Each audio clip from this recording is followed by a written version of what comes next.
salaamaaleykum maa ngi leen di nuyu man la directrice bu école franco-arabe Umu Salama et daara internat Umu Salama man la Seyda Bintu Janoor maa ngi leen di nuyu di leen ñaanal yàlla jàmm. ñëwoon tey rek di indi yëgle ci bis bu mag bi nga xam ne école franco-arabe bu Umu Salama ak daara internat bi ñu ngi koy waajal di seen programme fin d'année annuel incha allah le 29 juin buñ ci yàlla yóbbu ak jàmm. ñu ciy woo ñépp nag di ñaan yàlla tamit yal nañ ci yàlla yóbbu ak jàmm ak salaam, waaye ñu koy def ci ndigalu suñu parrain officiel di maam Alpha bu maam Abdul Aziz Dabakh Malik. ñu ngi ko ci woo ginnaaw bi ñu ci amee ndigalam, waaye tamit di ko def tam ci suufu njiitalu ki nga xam ne mooy président ligue des maîtres coraniques di rabitatul madarisul qur'aniya suñu jëwrin oustaz Hassan Diop, waaye di ko teg tamit ci ndigalu suñu oustaz suñu imam président jamiya muallimul qur'an bi mbaaw oustaz Maaz Gueye, waaye ñu koy def tamit ci suufu parrainage suñu càmmiñ suñu xarit suñu lépp taxawuñu démb ak tey muy El Hadj Mamour Ngom. moom mooy suñu parrain à vie, ndax loolu nag li tax ñu mën koo wax ay jëfam yu ràññeeku ci li nga xam ne moom lañu nekk di ko liggéey di école beeg daara ji. kon ñu ngi koy def tam ci suufu parrainage Mamour Ngom, waaye di ko def tam ci suufu parrainage suñu càmmiñ suñu borom kër suñu xarit di El Hadj Mohamed Souleymane Sy bu Aysata Sy ca Cyprès Grand Mbao. ñi ngi ciy woo ñépp, waaye di ci woo tamit suñu raq suñu xarit Adja Absatou Diagne. Adja Absatou Diagne buñ ko woowee war nañ ko mën a woo ndax taxawaayam bu ràññeeku ci ñun suñu wet ci liggéey bi. Adja Absatou Diagne ñu ngi koy dara jaalee tamit conférence bi nga xam ne moom la ñu dëgmal def ko, waaye itam di ko dara jaalee suñu magum bopp Adja Penda Diallo madame Diop di suñu mag, waaye di suñu wóllëre di suñu xarit. ñu ngi koy dara jaalee bis bi nga xam ne moom la ñu dëgmal pour war koo taxawal muy fin d'année école franco-arabe Umu Salama.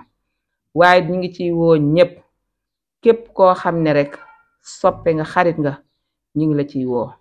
di ci woo tamit présidentu association les serviteurs du Saint Coran, di ci woo présidente xaadimatul Qur'an di Seyda Khadijatu Silla madame Ndiaye.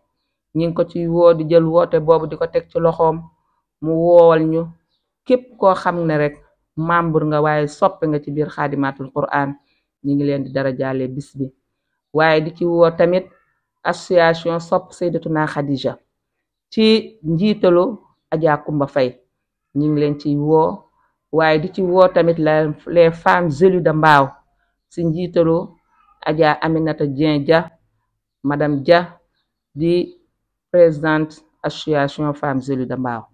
waaye ñi ngi ciy woo ñépp, ñi ngi ciy woo soppe yi, ñi ngi ciy woo mbokk yi, ñi ngi ciy woo xarit yi, ñi ngi ciy woo képp koo xam ne rek alquran safoo na la.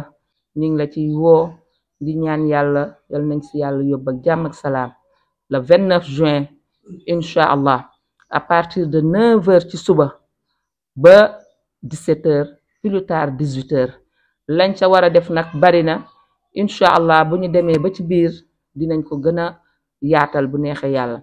ñu bëgg ci sargalaale tamit suñu ñaari ndonga di Moustapha Konté ak Bintu Toob, ñi nga xam ne dañoo wattu téere yàlla bi subhanahu wa taala. ñu bëgg leen cee sargal, waaye tamit feeñal tamit li nga xam ne daara ji mi ngi ko taxawee di ko liggéey ci biir daara ji, waaye tamit ci biir liggéey bi.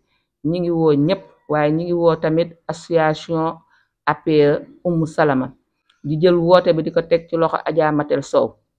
ñi ngi jël woote boobu Adja Matel Sow ñi ngi lay woo di la dara jaale tamit li nga xam ne moom la ñu dëgmal di conférence Umu Salama le 29 juin nga woowal ñu bureau AP bi ñëpp góor ak jigéen. ñi ngi woo dëkkandoo yi, ñi ngi woo xarit yi, ñi ngi woo soppe yi, ñi ngi woo mbokk yi di ñaan yàlla yal nañ ci yàlla yóbbu ak jàmm ak salaam. wasalaamu aleykum wa rahmatullah ba le 29 juin incha allah bu ko kenn tardé.